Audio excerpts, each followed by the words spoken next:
Hello, everyone, and thank you for joining us on MUkraine. I'm Katerina Shrey, along with co-host Dr. Victor Fett and our program producer, Professor Larry Sherray. We host a weekly discussion panel on Russia's war on Ukraine with guests from Ukraine, military experts, medical personnel, academics, artists, literary figures, relief workers. Our panel is recorded and circulated nationally and internationally. We appreciate very much your feedback and comments. Special thanks to Marshall University Libraries and MUIT for making this weekly event possible. A quick greeting to our viewers in Ukraine.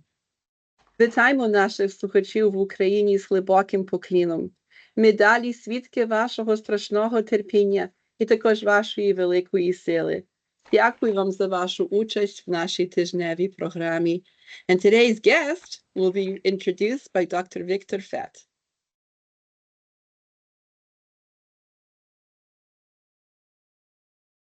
You're muted.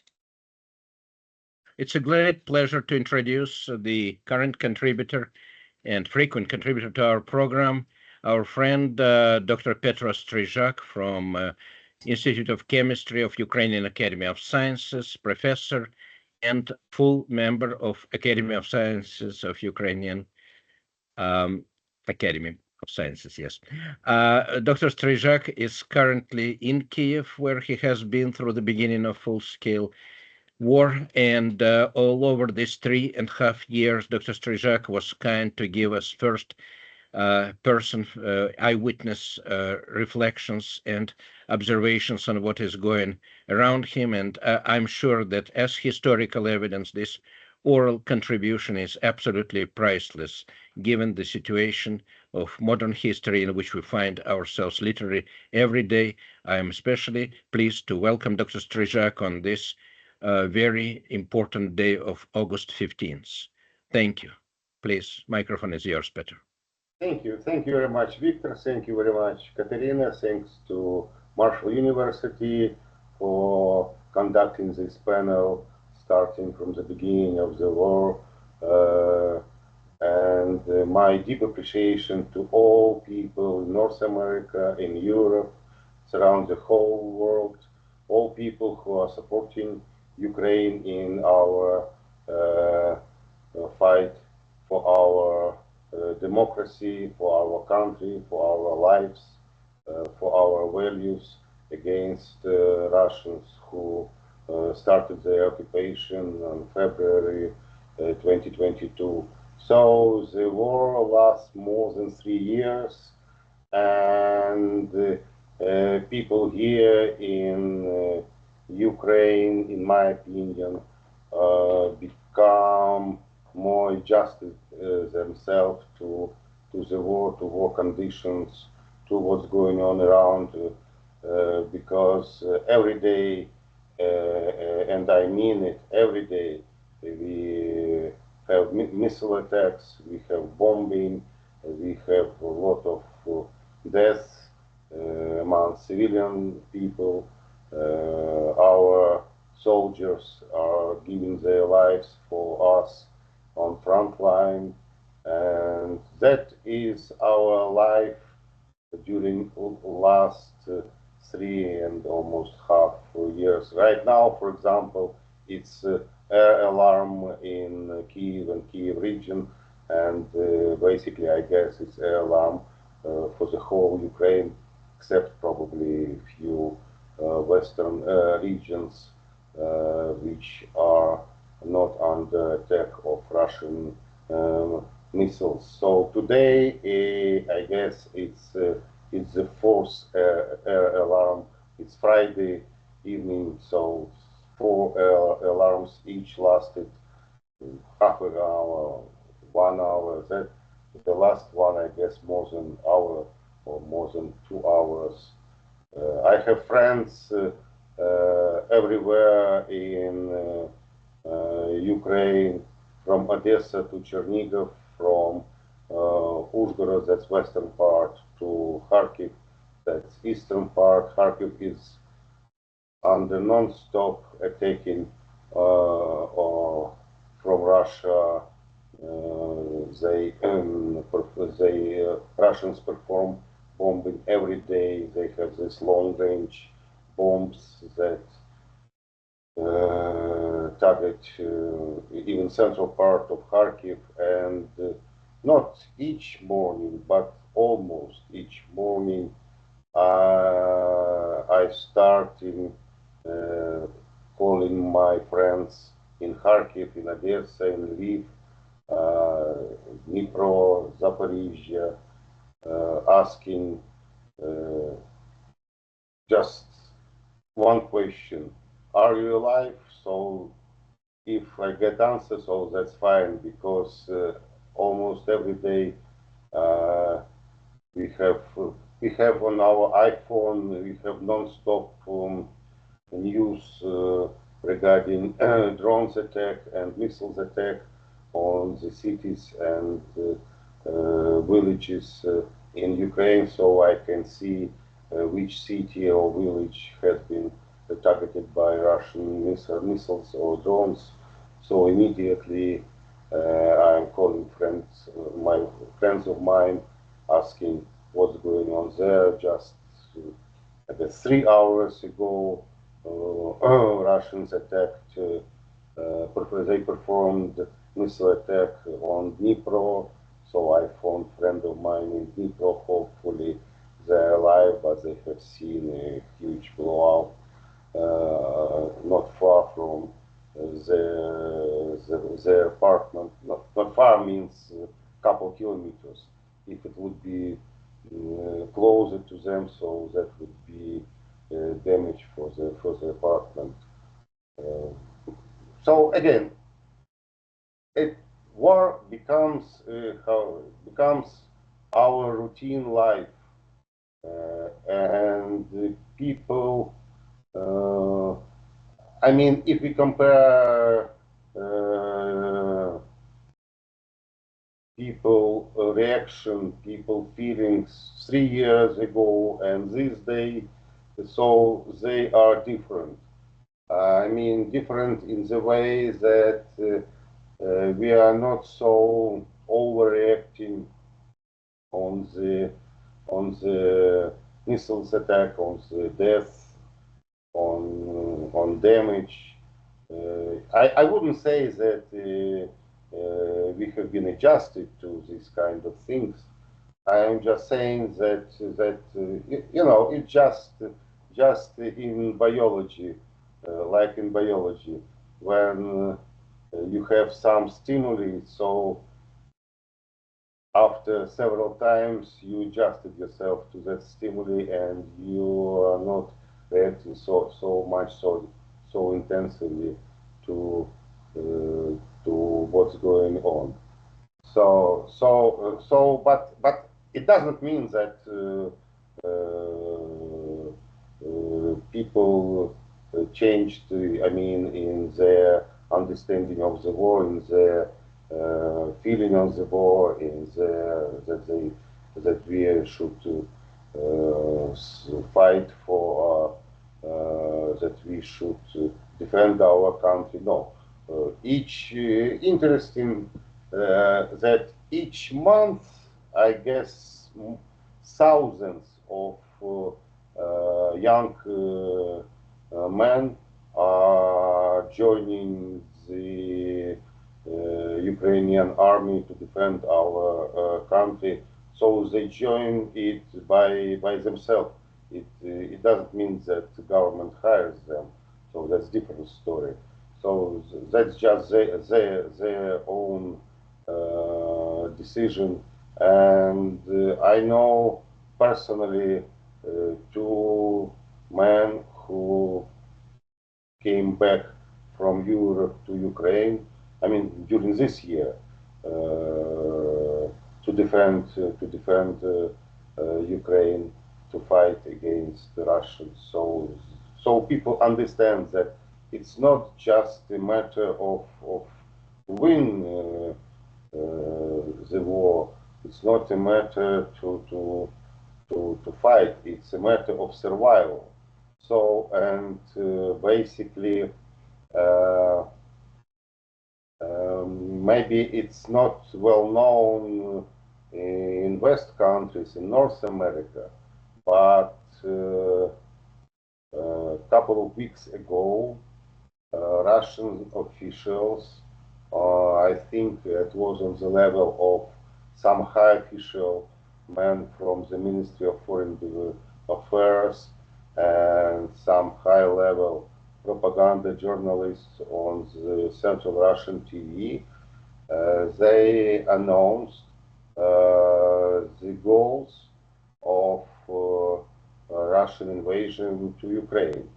So, contrary to what was been saying 3 years ago by Putin or other Russian officials, this time they were honest and they told precisely the goals of the war.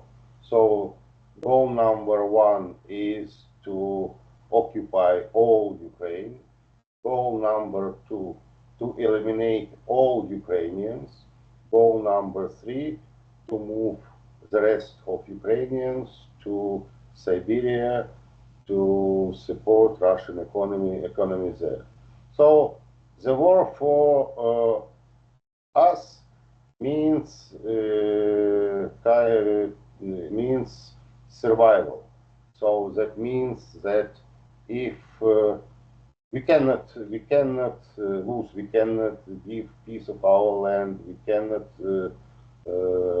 even think about something like, okay, let's make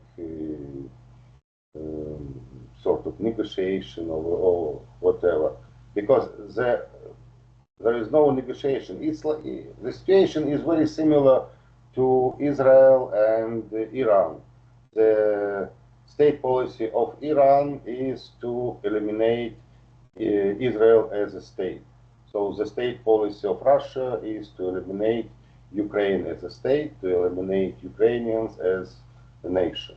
So there is no way for us to negotiate regarding any kind of this matter, because there is no way to negotiate regarding your life. So that's, I guess that should be as clear as glass for everybody, that if somebody is going to kill you, you cannot negotiate with him. You should fight. There is no other option. And hopefully we are able to defend ourselves these days, because we are supported by many countries around the world, by North America, by European countries, some countries from Asia, Africa, Australia, of course, New Zealand, Latin America. So that means that we are not alone, and being alone, definitely we cannot be so successful as we are today. And to illustrate you that we have a sort of success, I will give you several examples, several figures which that I picked up from the public sources. Again, I am not expert in the war, I am not expert in policy, in politics, I am not expert in this kind of things, in foreign affairs or whatever. I am just a scientist who reads newspapers, who hears some news from different sources, and I am just a Ukrainian who has his own opinion regarding the war between Russia and Ukraine, the war for Ukrainian independence, the war for our lives, the war for my personal life, if you wish, life of my relatives, of my friends. So, according to several sources today, okay, the first topic regarding ammunition. According to several sources today, Ukraine by itself produces almost 60% of ammunition for Ukrainian defense forces. So that means that just 40% comes from our foreign partners. It does not mean that it's half to half, because quality of ammunition is different. For example, we are not producing missiles. All missiles we are getting from Europe and United States, or maybe other countries. I don't know which countries are supporting us. The same with rounds. We are not able to produce all rounds we need for our archery, and so on. But I mean, in general, so basically 60%, that means that we are able to defend our country in some sense by our own ammunition production. For comparison, so Ukraine compared to Russia is small. So I don't remember, probably it's 10 times less by territory, maybe 20 times less. I don't know. By population, I guess 4 times less than Russia. But Russia is not able to support Russian army by ammunition. More than 60% of rounds and missiles are coming from North Korea. Almost 100% of spare parts are coming from some other countries. So another story with troops. In Ukraine, Ukrainians are the main part of our defense forces. Of course, there are some people from Europe and from United States, from other countries, who joined international forces in Ukrainian defense forces. I guess we have several battalions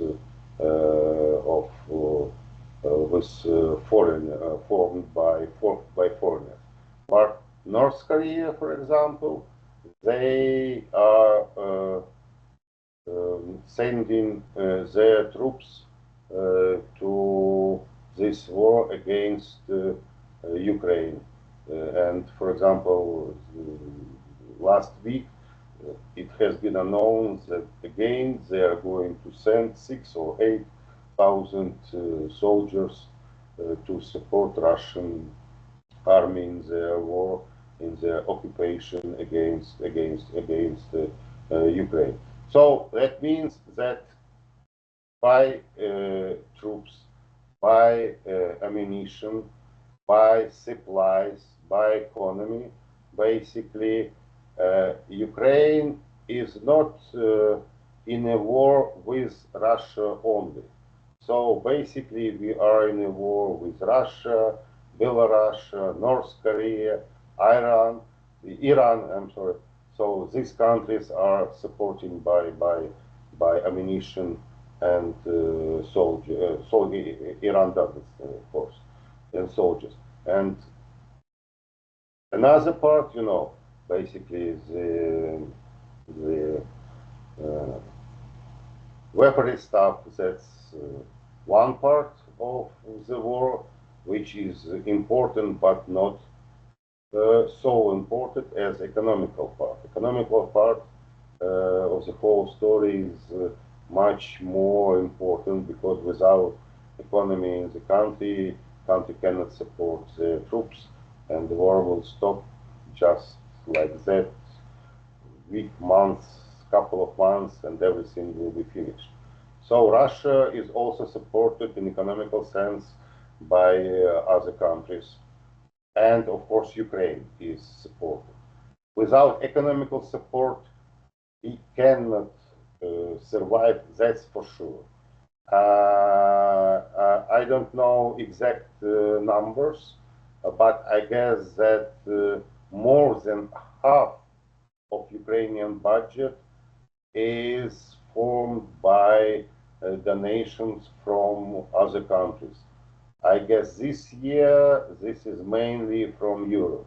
And thanks to European Union, to European countries, they announced that they will support Ukraine in economical sense as long as we require that in our during the war and after war to renovate our economy. But that's another story. So today we care about what's going on the war. So and hopefully we are able, due to this economical support, to increase our economy, to increase ammunition production, to start new production. And for example, just one well-known story about drones in Ukrainian Defense Force. It's the first example when new kind of forces was established, that's drone forces. So we have as a part of Ukrainian Defense Forces, we have special drone forces with commander, with some troops, with some parts, with it's not how to say, it's not basically the troops, they are widespread along the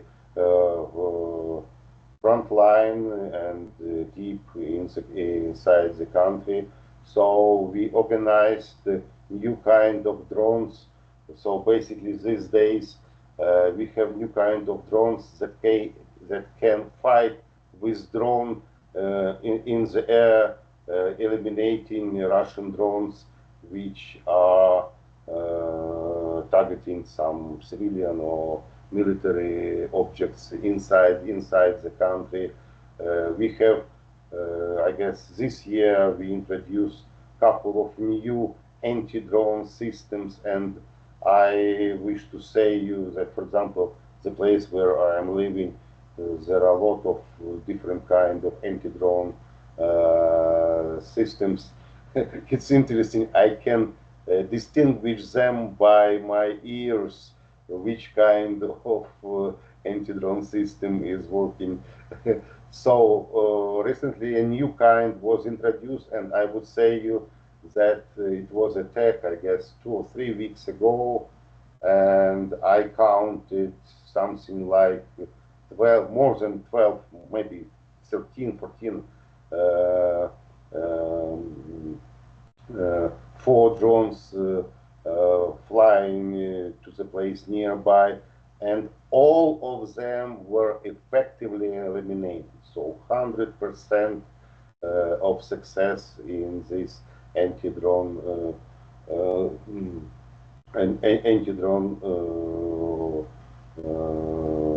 war.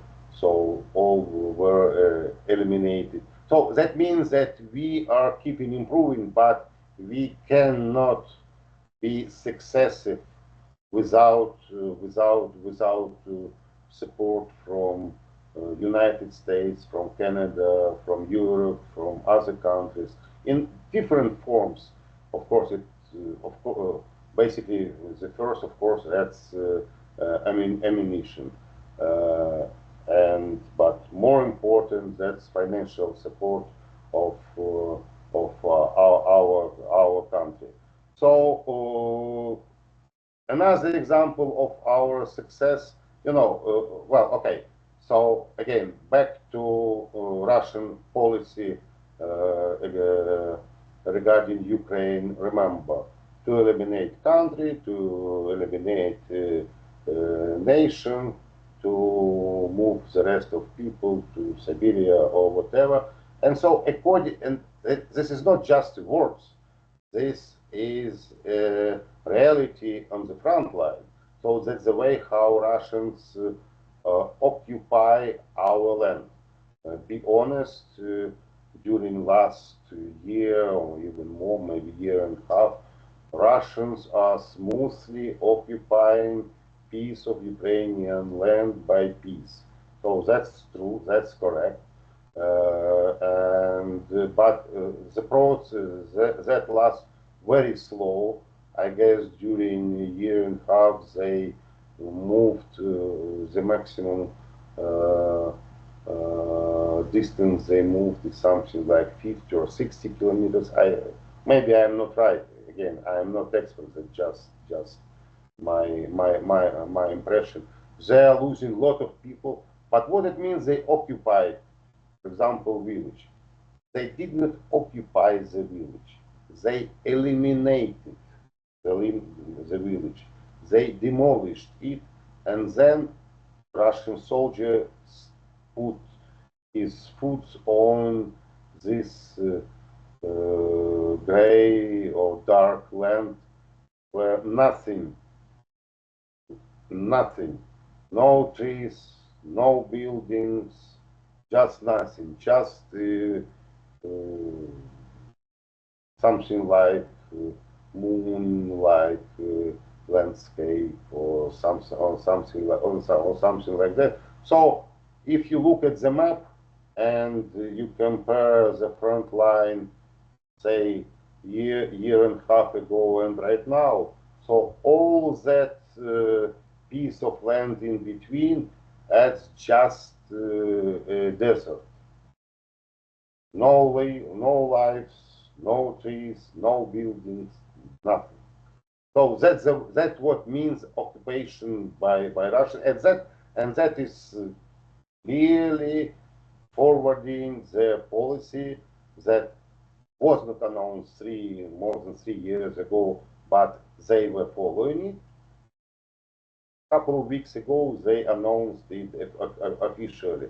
So that is official policy of Russian government regarding my country.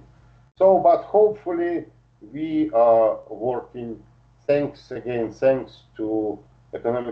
financial support of our country.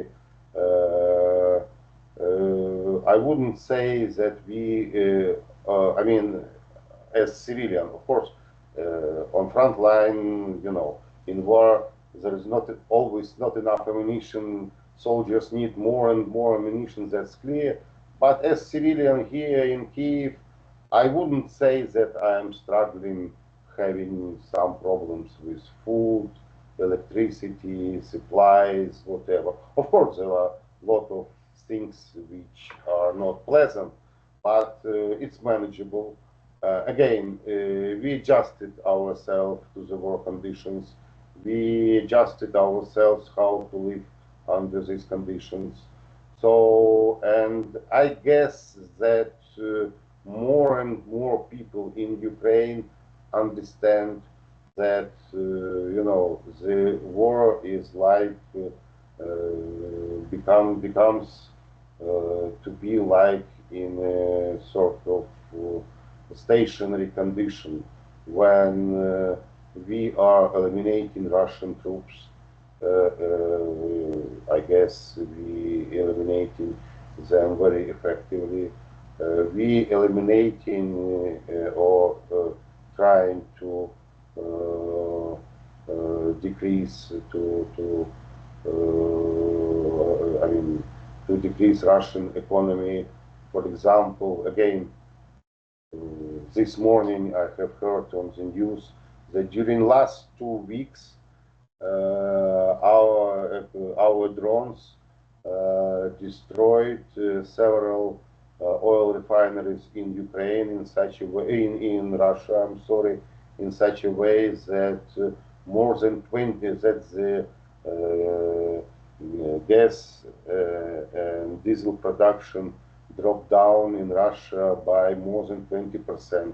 So you may understand that how much damage we are performing to Russian economy, and of course they are performing a lot of damage to our economy.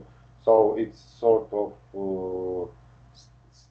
stable, stationary situation when we are destroying them, they are destroying us, and God knows how long that may last. But it's very funny. I have seen it, I guess, a couple of weeks ago. Somebody put in some public, I don't remember where, in chat or bot or in the internet, whatever, that doesn't matter. A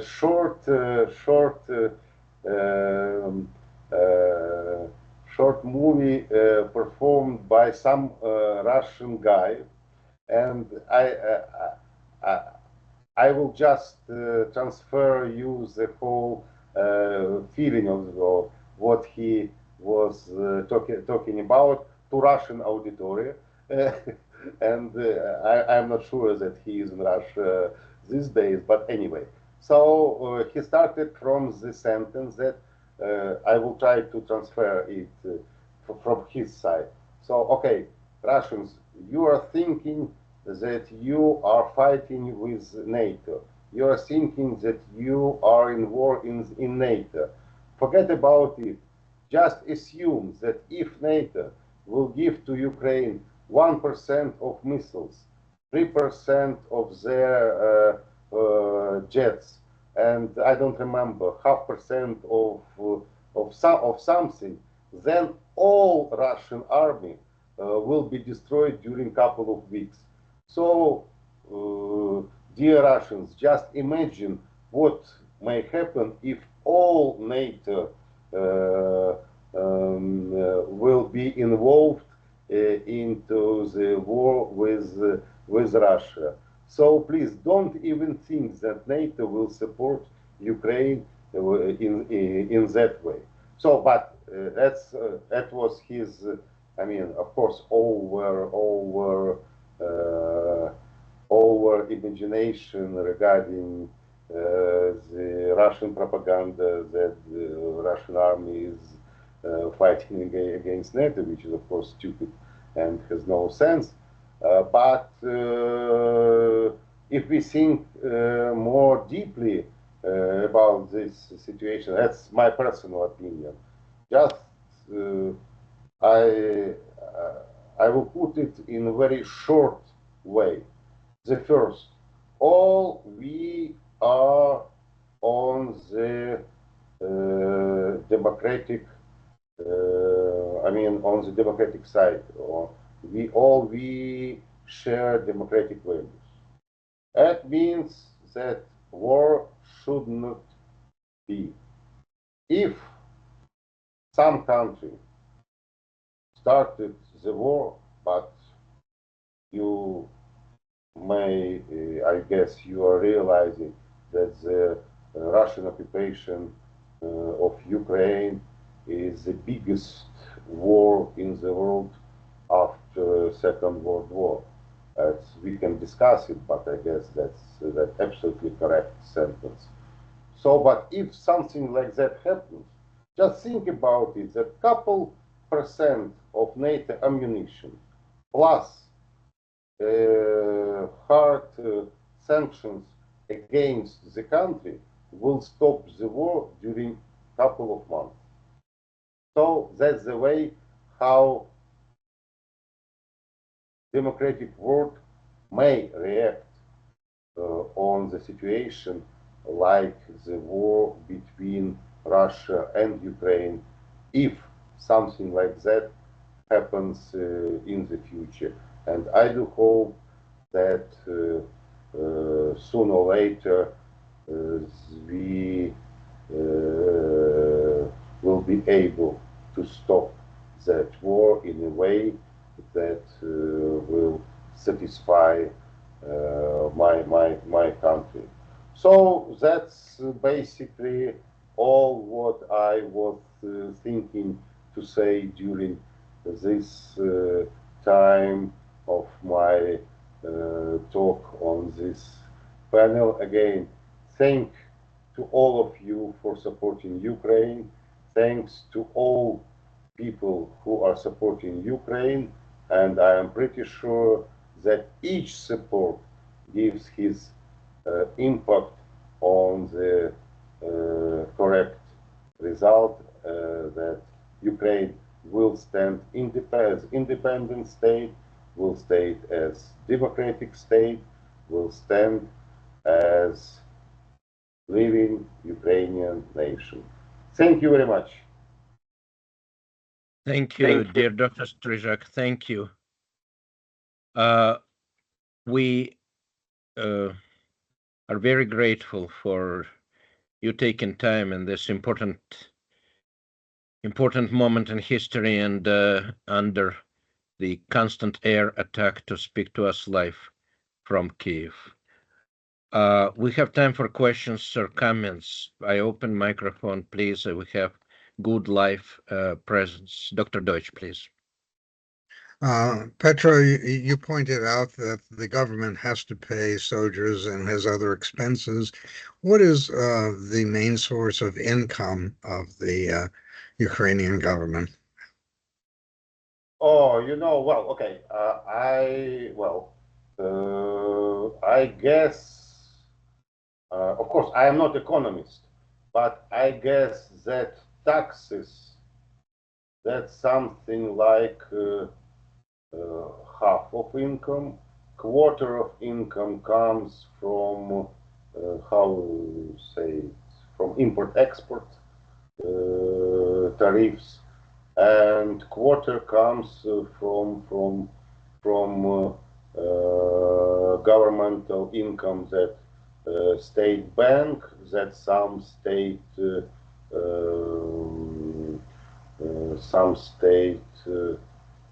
business like gas production, oil production, something like that. So, but I'm not sure about exactly numbers, but I guess feeling is something like that. And half comes from, approximately half comes from this year, I guess half comes from Europe. I mean, well, okay, it's not exactly Europe. It's Europe, it's monetary bank, and some other sources. Unfortunately, this year USAID has stopped, but that was main source, I guess, during last year, if I am correct. Was Ukraine able to raise wheat this year and export it? I don't know. I am not expert. I'm sorry. So. Okay. All right. Thank you. But well, okay.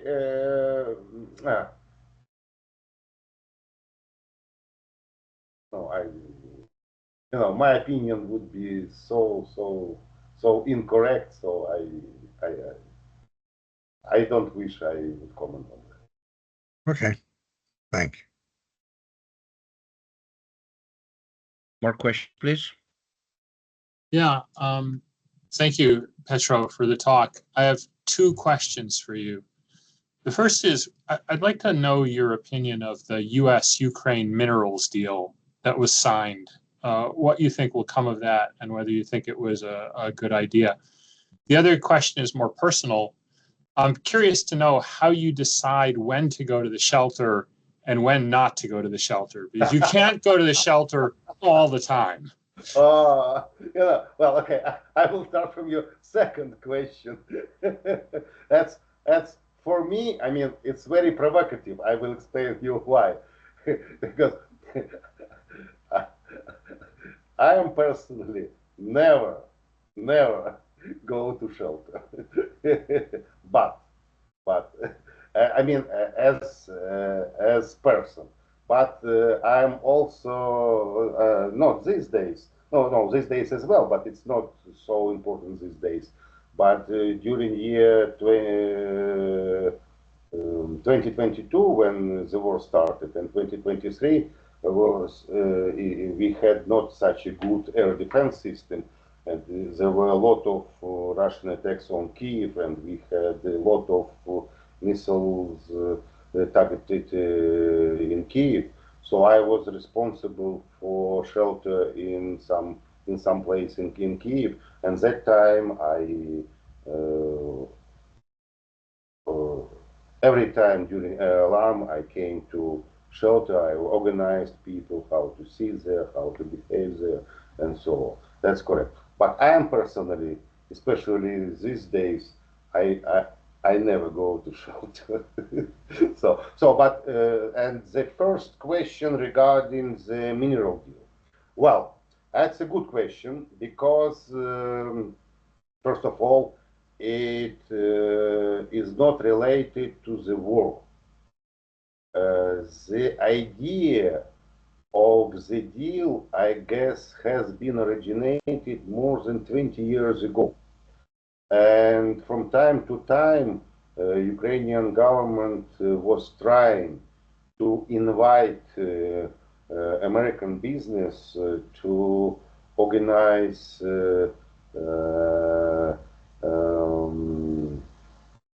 this mineral deal. I don't know why it didn't work. So I guess, but it's very important. Well, my personal opinion, it's much more important for Ukraine than for United States.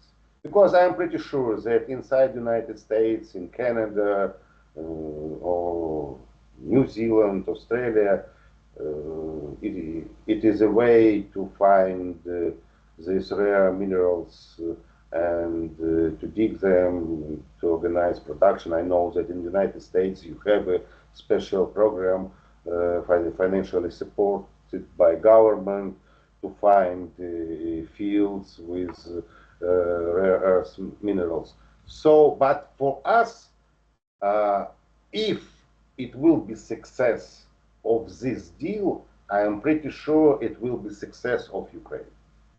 That's my personal opinion again.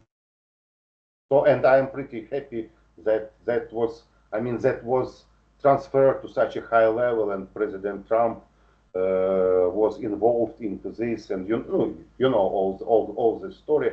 But I am pretty sure it's more important for Ukraine.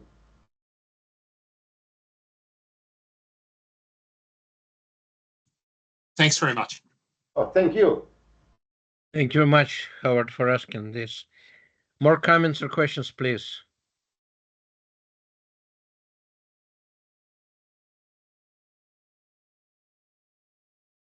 Please, everyone. Katerina. Sort of a comment, sort of a question.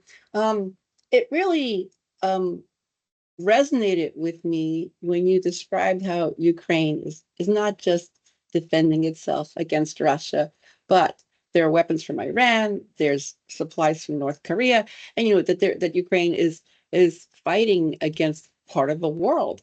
And this, to me, I guess we've known the facts, but I just somehow it didn't like sink in for me. But when I think about that, that's surprising, because Ukraine is not a natural enemy to any of those countries. And so obviously it's because those countries are aligned with Russia, like Belarus. Of course, they're going to go with Russia. There's a clear relationship there.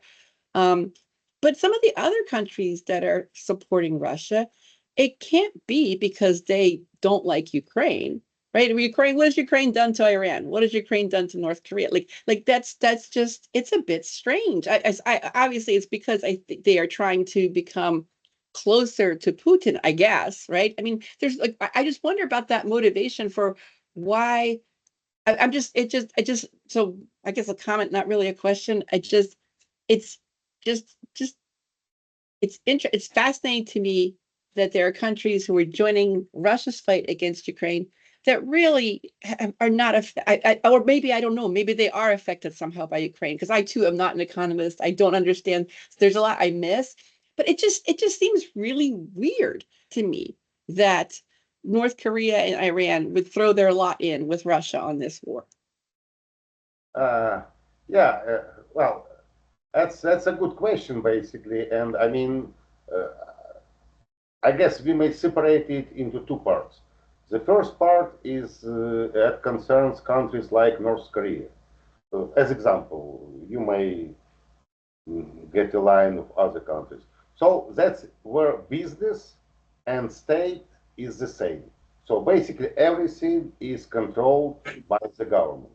Okay, so that's one story. That's clear. For North Korea, okay, their policy to support Russia, their policy to give missiles, to give arms, to give troops. That's clear.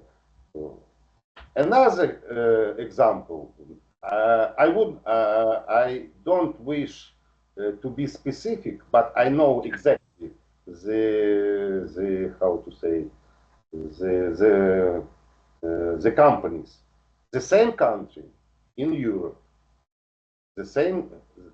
I mean, two different companies. Company number one had before the war, I guess, 50 or maybe 40% of their business in Russia. After 2022, they stopped all their business in Russia. Another company increased their business in Russia up to 50, more than 50%. So that concerns the country where state does not control business. So that's the difference. Yeah. So it means that, so if we separate this, I mean, if we compare these two cases, the first case, that's clear, that's foreign policy of the country, and everything is clear there. Second case, that shows that it concerns either money or how to say it, okay, well, we'll tell democratic values or life values. So you just balance what you prefer. Money, go to Russia. You prefer democracy, forget about Russia. So that's the way how I see it. Thank you. And thank you for joining us again. Sure. Thank you. Thank you for inviting me. Thank you, Katerina. Any more questions from the audience, please? You were not asked, Dr. Strizhak, your permanent current question, which you are asked: how is your work going? How is research happening during these days?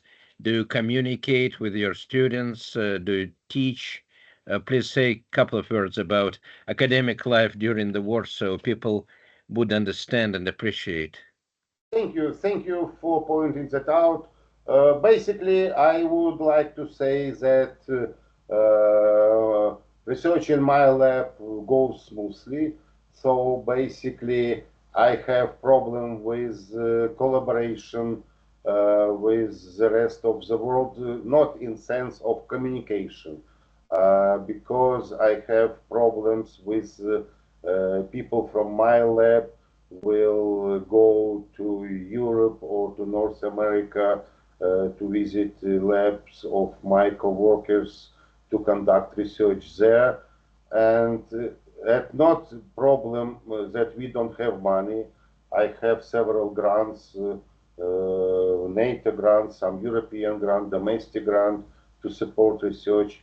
I have money for travel. I have collaborators in Europe who are wishing to have my co-workers in their lab for a while.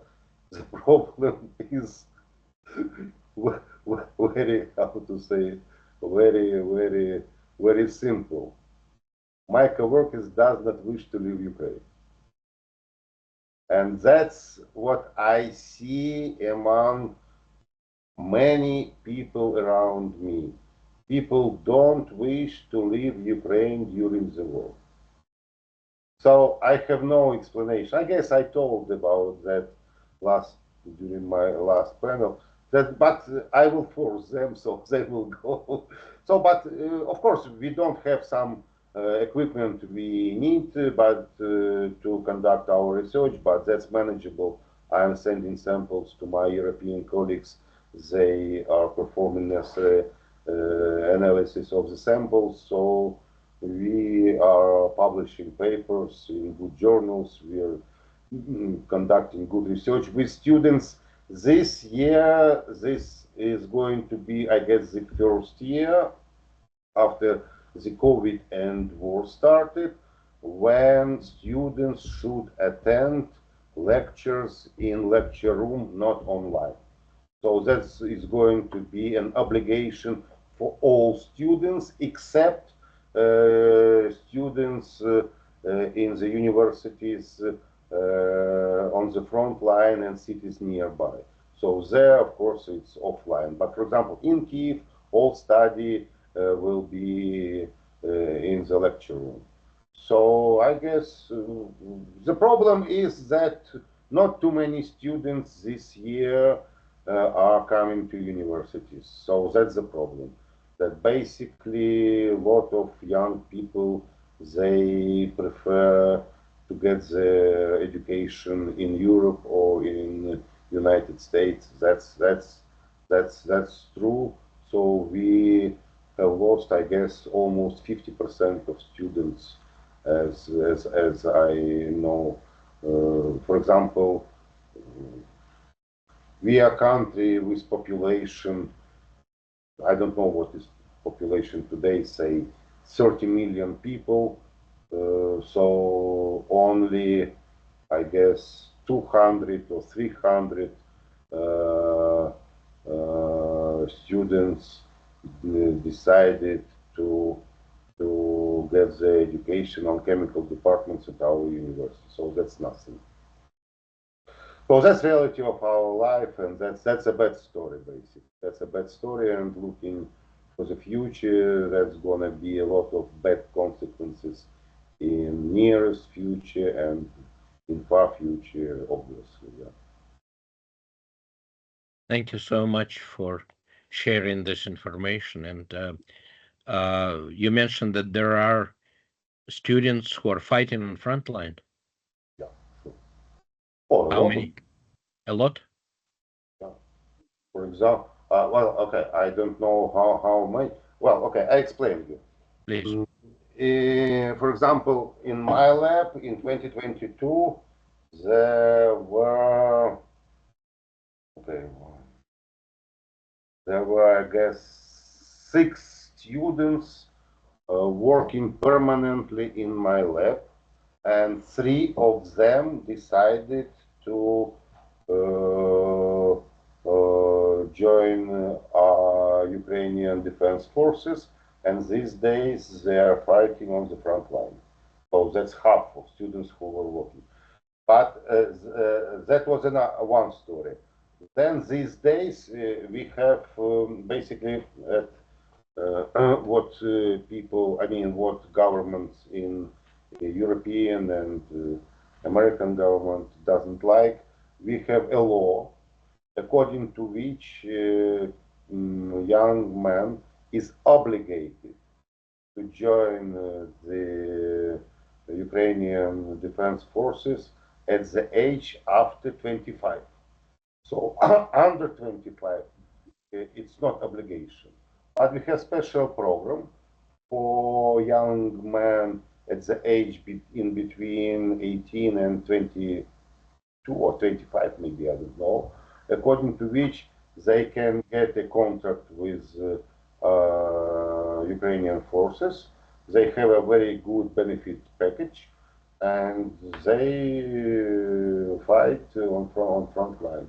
And I know a lot of people they joined Ukrainian Defense Forces. So, moreover, another opinion is that old men shouldn't join defense forces because they are useless, you know, because of health conditions and so on. So basically, it's under consideration. But these days, everybody at the age in between 25 and 60 is under obligation. After 60, no obligation. Before under 25, no obligation. But if you wish, of course, you can join. Ukrainian forces will be just happy to have you there. That's how it works. Thank you so much. Thank you. Again, we have a moment or two for questions or comments, please. I'd like to ask a question, Victor. Yes, please. Please, August. Very nice to hear. Have you any evidence of Russian use of chemical weapons? Oh, wow, okay. Thank you for asking. That's the first. I am personally, as civilian, have no evidence. But according to what I am reading in public, what soldiers writing in public, obviously Russians are using chemical weapons. So that's all what I can say. Okay. Moreover, I don't know, it didn't happen yet, but few weeks ago, in our public, I have read that Russians are going to organize new kind of weapon on drones, and drones, they are mainly attacking the civilian objects in Ukraine, so they are going to put white phosphorus as how to say it, as explosive. It's not explosive, basically, as a weapon. So basically, when drone will strike a civilian object, white phosphorus will be widespread, and everything will be on the fire. Okay. So, but it didn't happen yet. But regarding chemical weapon, that's what I have read in public from soldiers. They wrote that indeed Russians use chemical weapon on the front line. That's correct. Thank you. Thank you very much, Dr. Strizhak. And this was absolutely profound and fascinating. Thank you for sharing your time with us. This was Dr. Petro Strizhak from Kyiv on 181st week of our discussion. We are glad that you could join and share this important update. I would ask Dr. Shrey to say a couple of words in Ukrainian to our viewers. Please watch us online every week on Friday. Дорогі браття і сестри в Україні, ми зберігаємо вас в наших щоденних думках і молитвах. Нехай милосердний Бог тримає вас у своїй опіці. До наступного тижня. Прощаємося. Слава Україні! Героям слава! Героям слава!